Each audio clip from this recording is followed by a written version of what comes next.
नवी मुंबईच्या खारघरमध्ये मॅरेथॉन पार पडली। या स्पर्धेला भाजप नेते किरीट सोमय्या यांनी हजेरी लावली।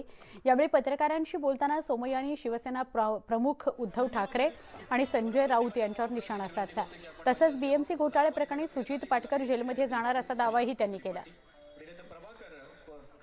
उद्धव ठाकरे आणि त्यांचे प्रवक्ते प्रत्येक गोष्टीत न्यायालयापासून निवडणूक आयोगापासून इलेक्शन कमिशन पर्यंत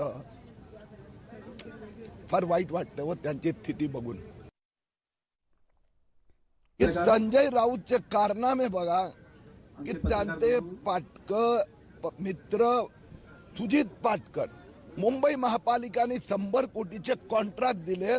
24 जून 2020 ला त्यांना 100 कोटीचा कॉन्ट्रॅक्ट देण्याची मीटिंग झाली। सुजित पाटकर त्यांचे पार्टनर उपस्थित होते आणि कंपनीचं रजिस्ट्रेशन ऍप्लिकेशन 26/2/2020 ला।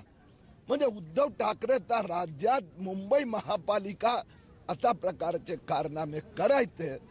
आता सुजित पाटकर सिनियर सिटीजन आणि नंबर आहे।